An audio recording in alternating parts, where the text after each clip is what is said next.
back with another video, and okay, basically, like, this is the second time I'm recording this because there was some audio issues, like in the first one. So yeah, just saying. Zuko despised the pitiable state he was in back there. He was practically embarrassed to have had that happen to himself back there, to have to be saved by the likes of All Might, Sick, and Izuku. But at the same time, he was a clone of the man. Genetically, they were the same, but their mindsets and upbringing couldn't be any more different. Something Izuku did realize that day, though, was that he wasn't invincible. He could have easily died back there despite all the quirks he had at his disposal. He was specifically designed to combat All Might, but how could he ever expect to do that if he wasn't even able to escape some random low-level villain's attack? He needed to train, and not in any regular form of training either. What Izuku needed was a high-intensity sort of workout. It started off with him simply going to the gym and lifting weights, but it wasn't really doing much for him. He was already incredibly strong and base, so he needed to go a couple steps beyond, maybe even utilize his transformation quirk a little too. Thinking about his transformation quirk was what gave Izuku the idea to actually commit crimes and escape the heroes. It would serve as a good form of cardio and allow for greater high-intensity training. Zuko also saw this as a way to train his analytical skills, learn to think in a moment, increase his hand-eye coordination. He could only imagine how much he'd grow in his abilities doing this for the next 10 months. He started committing these crimes during the night in his Siberian tiger state. He wore a black hoodie to help conceal his identity even further. It started off with small, simple robberies in pretty insignificant stores, places like a gas station and such. Unfortunately, he realized that those sort of robberies were a waste of time in the long run. He was hardly ever managed to make it in time to catch these guys in the act of the crime. It wasn't any different with Izuku. At the very least, he was able to get his face on the news. He was a wanted criminal, so that was kinda cool, he supposed. Izuku still felt like he wasted his time with these small crimes in the first month. He needed to go bigger to get the attention of all the heroes. He went further and started doing the bank heists. Well, he needed to get some people to help him, though, during these robberies. He was able to recruit a couple of dudes from the underworld, although they weren't necessarily the most capable. He was able to at least show his dominance against these guys, so they wouldn't step out of line. They followed his plans during these crimes and his only. Izuku couldn't afford to have them mess up these plans, but he still expected for someone to slip up. They would be the ones left behind. Izuku could care less about these guys, though, really. In the long run, these guys were just for training purposes. The first couple of bank heists went down smoothly, but after their fifth heist, they ran into some complications. One of his teammates became cocky and tried taking over the position of power. He wanted to do things his way, and he ended up screwing up the mission. He slowed everyone else down because of his own pride, and a couple of heroes were able to make it onto the crime scene. No worries though. This meant that he could test his physical capabilities against these heroes. The heroes that showed up weren't all that though, just some low-ranking heroes in the top 500. Sure, that was kind of impressive considering there are thousands of heroes within Japan, but at the same time, it It wasn't like they were the top 50 heroes or anything, let alone top 10. They weren't anything Izuku couldn't handle. One hero had some sort of porcupine mutation quirk, which was a great quirk in and of itself for offensive and defensive maneuvers, but this guy lacked the ability to shoot their quills in just one direction. He seemed to constantly shoot them all over the place in a haphazard way. There was no rhyme or reason to it. Zuko was able to easily dodge these attacks, and even if he didn't dodge their attacks, he could easily block them via his hardening quirk. If it weren't for the fact he had pretty terrible aim, this guy could have easily made his way to the top 100. At least. The other dude he fought had a speed-related quirk. This one was a bit of a challenge because with that, he really pushed Izuku to try a bit more in that particular fight. He wasn't the fastest speedster ever, but he wasn't at the top. But he was at the top when it came to the top 500. He wasn't the worst when it came to speed, but he had a terrible drawback. He seemed to only be able to quadruple his speed for around a minute at a time, but unfortunately, when it came on to the after effects, he had motion sickness. He was known for taking down his opponents within a minute, but that was because he absolutely had to. If not, he'd be out of commission for a while. That's what Izuku realized when he was able to parry the man's attacks for a whole 60 seconds. It was honestly quite easy to dispose of him right after. The fights were quite pathetic, but it didn't stop there. Ever since then, he'd become a bigger target for the heroes. He was able to slip past the fingers of some of the stronger heroes if he wasn't strong enough at the time to defeat them in hand-to-hand combat. So he had to use his super intelligence in order to make getaways. Those he could defeat made for great training pieces. Sure, he had to leave some comrades behind, but most of the time it was those who were uncooperative with him, so they deserved it. All for One was well aware of the crimes Izuku was committing, and he approved of it. After all, the money he brought back helped with their funding for certain pieces of equipment. He let Kurogiri become Izuku's accomplice in some of his crimes, usually the ones where there weren't a lot of ways to find a way out.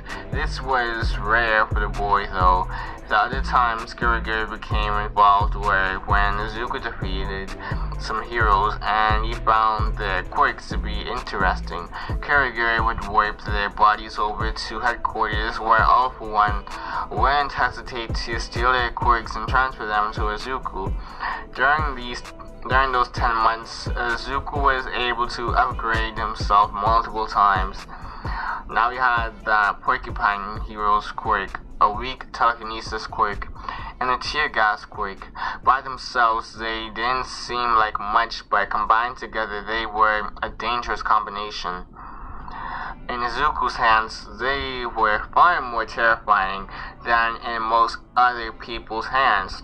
With all the quirks Izuku had in his disposal, he became a widely known criminal. He was strong enough to fight against multiple pro heroes at the same time, and he wasn't only good in close combat anymore. The quills he could produce thanks to the Porcupine mutation quirk became projectiles for him. The telekinesis allowed him to control their direction, unlike the original owner of the quirk. That, and with his muscle augmentation quirk, he could fix it to where the quills didn't only appear around his back. He could have the quills form around his arms, legs, etc. He was even more dangerous in close combat now, and if that wasn't enough, if his back was against the wall, the tear gas allowed him to leave the heroes in a vulnerable state and escape. That's what he did for 10 months. definitely worth it. When the 10 months were finally over, Zuko made sure to stay in his human form. He couldn't use his tiger quirk or any of his new quirks either in order to avoid raising suspicion. He wanted to see what UA was like after all, not get arrested and interrogated. His goal was to get accepted into UA and the information about the school and the heroes there. This would help with Shigaraki's plans too. Izuku kept to himself for most of the time. A tall boy with blue hair called out the proctor for the exam, President Mike at one point for a supposed misprint, which annoyed Izuku. His yelling was annoying.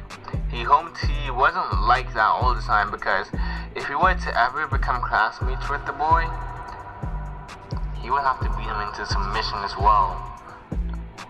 President Mike was annoying too, but it was Pirate's quirk, so we couldn't completely blame the man. He was able to explain the fourth robot fairly well though. Izuku just wanted to get these exams over with though. He was impatient already after all the thrills he had until now. He wanted to fight some robots already. Izuku went ahead and completed the written exam in half the time it took for everyone else. For the remainder of the time, he was taking a nap, which made many believe he probably flunked the written exam. This would give them a better chance of getting into the #1 hero school, but they severely underestimated Izuku, especially when it came to intelligence. He ended up getting a 95% on the written exam. Most got a 72% or lower. Deku didn't care a whole lot about that though. What he cared about was the physical exam. He remembered the fact he had to limit himself, which pained him a little bit, but he was confident that he could still get by with just a fraction of his quakes. The boy with the blue hair walked up to him while he was stretching though, and he tried to call out Izuku for sleeping through the written exam. Are you not taking this exam seriously? If so, I would suggest that you leave now. It's a disgrace to have just slept through most of the written exam, especially at such a prestigious school like UA. I can only imagine how you'll act here. Izuku glared at Ida. You know what?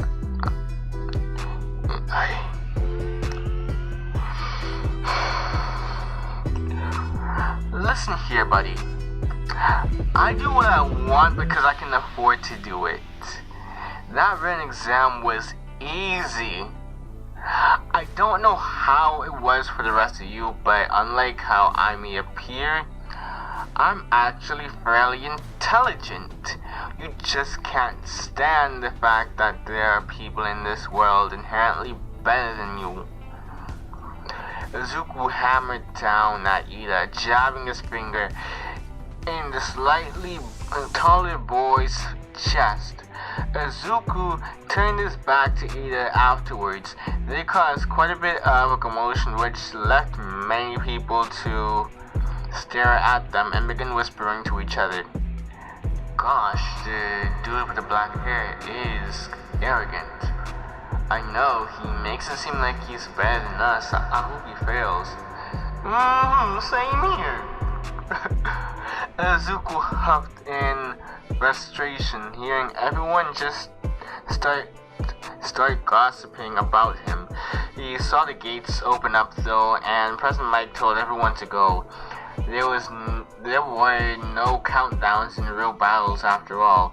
Izuku was already thrashing through the robots as soon as President Mike said go though. Everyone saw this and were aghast at what they saw. It wasn't even a minute into the exam and it looked like a war zone. Many of the competitors struggled to get any points here, even harder than in canon. It was hard when they had to compete against an animal like a Zuku.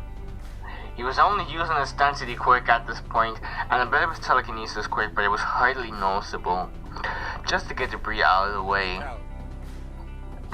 5 minutes into the exam, and Izuku probably racked up around 70 points. He was shredding through the 3 pointers like they were butter. The teachers watching though, they were watching through the screen and they were fairly impressed by how strong Izuku was as well. It looked like he wasn't even using his quirk right now. His quirk was listed as muscle augmentation, a fairly regular quirk, but the way Izuku was probably using it was what made it unique. The boy thought he was simply using his quirk to build up his muscle capacity in certain parts of his body without having to force attendance outside of the skin. That wasn't the case at all. How little they really knew. Izuku would probably laugh hearing their assumptions. 9 minutes in and Izuku racked up over 200 villain points. That was when the ground started to shake. Many potential students for UA began to run in the opposite direction of Izuku with panic on their faces. Izuku was confused until he went further and saw what they were running from, the 0 pointer. Interesting. It was much larger than how President Mike described it. He was impressed by how UA was able to even fund this. Like how were you able to afford this? Come on, man. He'd have to look into that later, but for right now, he wanted to test his strength against the machine. He didn't know what he had in mind though until he heard a cry for help. He looked down to see a girl with brown hair and rosy cheeks trapped under some rubble. Fear was in her eyes. He didn't know what it was, but something told him to help the girl first. He charged in and yeeted the pillar of rock covering her leg. He threw it at the robot, which only damaged one of its eyes. He whistled before grabbing the girl and sitting her down a bit further away from the 0 pointer. She needed time to recover. Izuku, he needed none. He squatted down and formed muscle tendons around his legs. Izuku manipulated his density to make himself extremely light for the moment too. He hopped up and was practically flying. He increased his density to a much higher level than it ever was throughout the exam and quickly began to shoot down from the sky. He had his leg extended out and it shoved itself through the robot's face.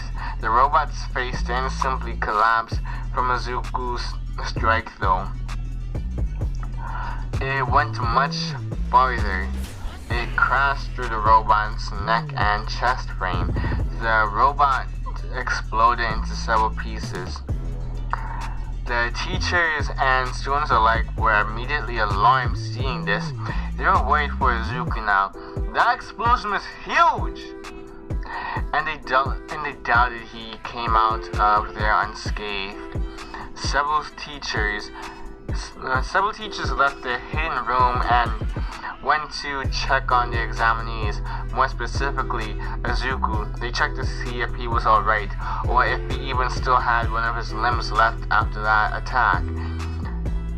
They were beyond shocked to see the boy walk away from the ruins with no wounds on him, just ripped clothing showing his physique. For a point of reference, you could look at Garo from One Punch Man. That was how Izuku's body looked, and a couple of the girls blushed. Most of the people though just stood in shock as Izuku picked up a rock and walked over to the others. He dropped it in the arms of a girl with green vines for hair. She sprained her ankle. Do you know where the nearest nurse is? Just then, recovery girls showed up and fixed her rocker's sprained ankle. The girl was tired afterwards, but she thanked Recovery Girl and Izuku for their help. Recovery Girl looked over to Izuku and wanted to know if he needed any healing. He did just come out of a huge explosion after all. Izuku shook his head, affirming that he was alright. He wasn't harmed from the explosion too badly. In his head, Izuku cursed himself for going too far in that last attack. He wasted a lot of stamina, increasing his density to where he was practically invulnerable for that couple of seconds. He had a feeling he made it into UA though. Beautiful. And that's how I'm going to end off this playthrough where Deku was All Might's clone. So you can see that Izuku did actually have some pretty interesting things to happen for those 10 months of training. And yeah, he in his Tiger form he is a wanted criminal. So yeah, I don't have much else to say. Just remember to like, share, comment, and subscribe, people. It is your boy King Time X out.